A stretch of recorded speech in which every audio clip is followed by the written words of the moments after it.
آپ کا کیا خیال ہے کہ کیا زندگی اس صورت میں خوبصورت ہوتی ہے کہ انسان کے پاس بہت بڑا گھر ہو، بہت بڑی گاڑی ہو، بہت سے برانڈز کے کپڑے ہوں، بہت سے برانڈز کی جیولری ہو، تو اس کی زندگی خوبصورت ہو جائے گی، خوشحال ہو جائے گی؟ اگر ایسا ہی ہے تو آپ دیکھیں بڑے بڑے دنیاوی لحاظ سے کامیاب لوگ خودکشی کیوں کر لیتے ہیں؟ سب کچھ پا لینے کے بعد اپنے آپ کو ہی ختم کر دیتے ہیں. ان کے اندر کی تنہائی نہیں جاتی، ان کے دلوں میں خوشی نہیں ہوتی. انہوں نے خوشی کے سارے سامان کر لیے ہوتے ہیں لیکن دل پھر بھی خوش نہیں ہوتے. لیکن وہ صحابہ جو بعض اوقات پیٹ پر پتھر باندھ کر وہ جنگیں لڑا کرتے تھے، انہوں نے دین کی خاطر اپنے گھر بار چھوڑے، لیکن وہ دنیا کے پرسکون ترین انسان تھے. حضرت عمر رضی اللہ عنہ کسی درخت کے سائے تلے دوپہر کو لیٹ کے قیلولہ کر لیا کرتے تھے. ان کو کسی کا خوف نہیں ہوتا تھا کیونکہ وہ عدل کرتے تھے. وہ تھے دراصل خوشحال لوگ جن کے دل خوش تھے، جن کے دلوں میں ایمان کا نور جگمگاتا تھا، جن کی زندگیاں ایمان کے نور سے روشن تھی، اور جن کی قبریں ایمان کے نور سے روشن ہوئی، اور جن پر آخرت میں بھی نور تمام کر دیا جائے گا. وہ ہیں خوش قسمت لوگ. ہم ہر نماز میں دعا کرتے ہیں اہدنا الصراط المستقیم صراط الذین انعمت علیہم، کہ اللہ ہمیں سیدھا راستہ دکھا، ان لوگوں کا راستہ جن پر تو نے انعام کیا، انعام یافتہ لوگوں کا راستہ. وہ انعام یافتہ لوگ کون ہیں؟ من النبیین والصدیقین والشہداء والصالحین. وہ انبیاء ہیں، صدیقین ہیں، شہداء شہید ہیں، اور صالحین یعنی نیک لوگ ہیں. اللہ تعالیٰ ہمیں بھی ان نیک لوگوں میں شامل کرے. ہمارے لیے ان لوگوں کی زندگیاں مشعل راہ ہیں.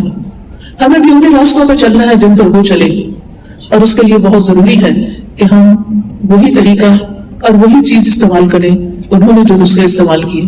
اور وہ کیا ہے؟ دراصل قرآن و سنت.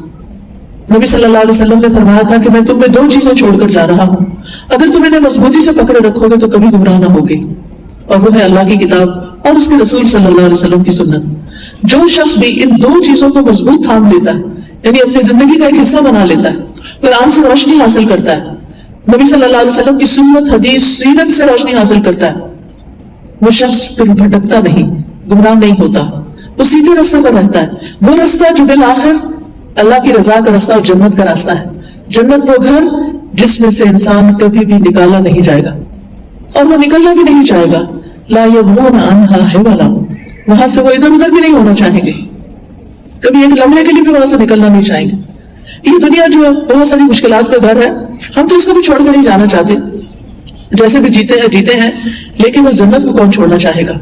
لیکن اس جنت میں جانے کے لیے اللہ سبحانہ وتعالیٰ اپنے بندوں میں سے سلیکشن کر رہا ہے، انتخاب کر رہا ہے، چن رہا ہے. اور انتخاب کرنے کے لیے کیا کیا جاتا ہے؟ امتحان لیا جاتا ہے، ٹیسٹ میں سے گزارا جاتا ہے. لہذا اس دنیا میں آنے والا ہر انسان ایک امتحان میں ہے، اور اس سے دیکھا یہ جا رہا ہے کہ وہ کرتا کیا ہے. جیسے قرآن مجید میں آتا ہے سورۃ البقرہ میں وَلَنَبْلُوَنَّكُمْ بِشَيْءٍ مِّنَ الْخَوْفِ وَالْجُوعِ وَنَقْصٍ مِّنَ الْأَمْوَالِ وَالْأَنفُسِ وَالثَّمَرَاتِ وَبَشِّرِ الصَّابِرِينَ الَّذِينَ إِذَا أَصَابَتْهُمْ مُصِيبَةٌ قَالُوا إِنَّا لِلَّهِ وَإِنَّا إِلَيْهِ رَاجِعُونَ أُولَٰئِكَ عَلَيْهِمْ صَلَوَاتٌ مِّن رَّبِّهِمْ وَرَحْمَةٌ وَأُولَٰئِكَ هُمُ الْمُهْتَدُونَ. اور یقیناً ہم تمہیں خوف اور بھوک اور مالوں اور جانوں اور پھلوں میں سے کسی نہ کسی چیز سے ضرور آزمائیں گے، اور صبر کرنے والوں کو خوشخبری دے دو. یہ وہ لوگ ہیں کہ جب انہیں کوئی مصیبت پہنچتی ہے، کوئی تکلیف آتی ہے، تو کہتے ہیں بے شک ہم اللہ ہی کے لیے ہیں، اور بے شک ہم اسی کی طرف لوٹنے والے ہیں، واپس جانے والے ہیں. یہی وہ لوگ ہیں جن پر ان کے رب کی طرف سے کئی مہربانیاں ہیں اور بڑی رحمت ہے، اور یہی لوگ ہدایت پانے والے ہیں. تو اس سے کیا پتہ چلتا ہے کہ دنیا آزمائش کا گھر ہے، دنیا میں امتحان پر امتحان ہوگی. اور ہم سب دیکھتے ہیں کہ ایک مشکل ختم ہوتی ہے تو ایک اور استقبال کر لیتی ہے، اس کو پار کرتے ہیں تو ایک اور پل پہ چڑھائی آ جاتی ہے، اس سے اترتے ہیں تو ایک اور چیز آگے کھڑی ہوتی ہے. کیونکہ اللہ سبحانہ وتعالیٰ نے زندگی کا ڈیزائن ہی اس طرح بنایا ہے کہ یہاں انسان کو مختلف امتحانوں سے گزار کر پھر دیکھا جائے کہ وہ کرتا کیا ہے. اللہ تعالیٰ فرماتے ہیں تبارک الذی بیدہ الملک وہو علی کل شیء قدیر الذی خلق الموت والحیاۃ لیبلوکم ایکم احسن عملا. بہت بابرکت ہے وہ ذات جس کے ہاتھ میں تمام کائنات کی بادشاہت ہے، اور وہ غالب ہے اور وہ العزیز الغفور بخشنے والا بھی ہے. وہ جس نے موت اور زندگی بنائی تاکہ تمہارا امتحان لے کر دیکھے کہ تم میں اچھے کام کون کرتا ہے. تو ہم میں سے ہر ایک کو آزمایا جا رہا. تو پہلا نقطہ جو آپ نے یاد رکھنا ہے وہ کیا ہے کہ یہ زندگی ایک امتحان ہے. یہاں امتحان ہوتے رہیں گے اور ہر امتحان کس لیے آتا ہے کہ انسان یا تو پاس ہو کر اگلے درجے میں چلا جائے یا پھر فیل ہو کر اور نیچے چلا جائے. جب انسان یہ سمجھ لیتا ہے نا تو پھر تکلیفوں کو، مشکلات کو، مرضی کے خلاف زندگی میں فیصلوں کو ایکسپٹ کر لیتا ہے کہ یہ تو ہونا ہی تھا، یہ تو میرے رب نے فرمایا تھا کہ میں تمہیں آزماؤں گا. اور یہ آپ دیکھیں ان کو مصائب خمسہ کہتے ہیں جو یہاں بیان ہوئے: خوف، بھوک، مالوں کی کمی، جانوں کی کمی، پھلوں کی کمی. ثمرہ جو ہوتا ہے یہ فروٹ کے لیے نہیں استعمال ہوتا، ثمرہ ہوتا ہے کسی بھی چیز کا آؤٹ پٹ، یعنی ہماری کوشش سے جو نتیجہ باہر نکلتا ہے. تو ہم نے کچھ محنت کی اور منزل تک ہی نہیں پہنچ سکے. یہ امتحان زندگی میں ہوتے ہیں. تو جب بھی آپ کی زندگی میں کوئی تکلیف آئے، کوئی پریشانی آئے، کوئی مشکل آئے، ان 5 چیزوں میں سے یا اس کے علاوہ کسی چیز میں سے، تو آپ نے کیا سوچنا ہے؟ کیا سوچیں گے؟ یہ تو ہونا تھا، یہ تو ہونا ہی تھا، یہی تو زندگی ہے، یہ تو اس زندگی کا حصہ ہے، اس کے بغیر تو کوئی یہاں سے گزرا ہی نہیں. یہ زندگی جو ہے نا ایک پل کی طرح ہے جس کے ایک طرف سے آپ اوپر آتے ہیں اور دوسری طرف سے اتر جاتے ہیں. یہ دنیا آخرت پہ جانے کے لیے ایک پل ہے جس سے ہم گزر رہے ہیں، اور اس میں راستے میں طرح طرح کی چیزیں آنی ہیں جو آپ نے دیکھنی ہے، جو فیس کرنی ہے. لہذا اللہ کے پسندیدہ بندے کون ہیں کہ جب انہیں کوئی مشکل آتی ہے وہ فوراً پڑھتے ہیں انا للہ و انا الیہ راجعون. ہمارے اسلاف تو جب لیمپ بجھ جاتا تھا، دوسرے لفظوں میں جب بجلی چلی جاتی تھی، اندھیرا ہو جاتا تھا، اس وقت بھی پڑھتے تھے انا للہ و انا الیہ راجعون. چھوٹی چھوٹی چیزوں پر. اب ہم دیکھیں کہ جب ہم پر کوئی تکلیف آتی ہے، کوئی چیز کھو جاتی ہے، کوئی چیز ٹوٹ جاتی ہے، کوئی روٹھ جاتا ہے، کوئی باتیں سنا کے چلا جاتا ہے، کوئی فوت ہو جاتا ہے، کوئی جاب چلی جاتی ہے، کوئی اور مشکل آ جاتی ہے، تو ہماری زبان پر سب سے پہلے کیا آتا ہے؟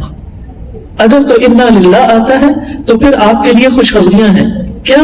اولئک علیہم صلوات من ربہم ورحمہ واولئک هم المہتدون. ان لوگوں پر، انا للہ پڑھنے والوں پر رب کی طرف سے کئی مہربانیاں، ان کو بہت کچھ ملنے والا ہے. یہ اپنی اس مشکل سے بہت کچھ کما گئے اور رب کی رحمت بھی. اور پھر یہی لوگ ہدایت پانے والے، ہدایت یافتہ ہیں، یہ سیدھے رستے پر. اور سیدھے رستے کا جو اختتام ہے وہ جنت پر ہے. تو پہلی سمجھنے کی بات یہ کہ یہ زندگی ایک امتحان ہے، طرح طرح کے امتحان ہوں گے اور اچھے برے حالات سے آزمایا جائے گا. ایسی آزمائش میں اللہ سے شکوہ نہیں کرنا، ناراض نہیں ہونا، آپے سے باہر نہیں ہونا، بے صبری نہیں کرنی، جزا فضا نہیں کرنا، بال نہیں نوچنے، سینہ نہیں پیٹنا. کیا کرنا ہے؟ انا للہ و انا الیہ راجعون. اگر یہ چیز چلی گئی تو مجھے بھی تو جانا ہے. دوسری بات یاد رکھنے کی یہ ہے کہ کوئی بھی تکلیف یا کوئی بھی مشکل اللہ کے اذن کے بغیر نہیں آتی. وہ اللہ کا اذن ہوتا ہے کہ یہ تکلیف وہاں پر آئے تو وہ آ جاتی ہے. قرآن مجید میں آتا ہے ما اصاب من مصیبت الا باذن اللہ. کوئی مصیبت جو تم پر آتی ہے وہ اللہ کے اذن سے آتی ہے.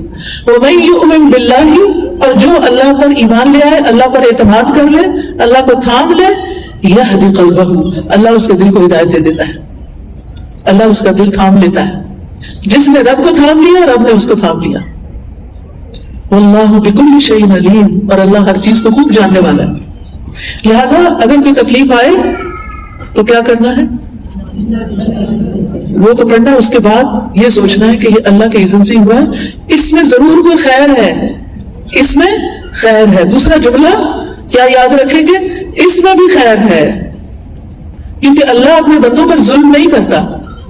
اس میں بھی خیر ہے. کوئی چیز ٹوٹ گئی تو کہ اس میں بھی خیر ہے. وہ چیز ٹوٹی تو اب نہیں آ جائے گی نا، نیا برانڈ آ جائے گا، کوئی نئی ریپلیسمنٹ آ جائے گی. تو یہ بات یاد رکھنی، اس میں بھی خیر ہے. میرے ساتھ ظلم نہیں ہوا، میرا برا نہیں ہوا. کیونکہ آپ نے دیکھا ہوگا کہ عام زندگی میں جب نعمتیں ملتی جاتی ہیں نا تو ہم اللہ کو بھولتے جاتے ہیں. نمازیں بھی جلدی جلدی کی، اور بھی جو نیکی کے کام ہیں وہ بھی بس ٹال مٹول. لیکن جب تکلیف آتی ہے تو پھر کیا کرتے ہیں ہم؟ پھر اللہ کو زیادہ یاد کرتے، اٹھتے بیٹھتے چلتے پھرتے سوتے جاگتے پھر ہم اللہ کو کثرت سے یاد کرتے. آپ کا کیا خیال ہے کہ یہ یاد ایسے بیکار جائے گی؟ یہ آہیں بھرنا، یہ اللہ کو پکارنا، یہ دعائیں کرنا، یہ اللہ کی طرف رجوع کرنا، یہ ایسے چلا جائے گا؟ نہیں، اس کا بہت بڑا ریوارڈ ہے، بہت بڑا اجر ہے. اللہ نے کوئی چیز لی اور آپ کو اپنے قریب کر لیا.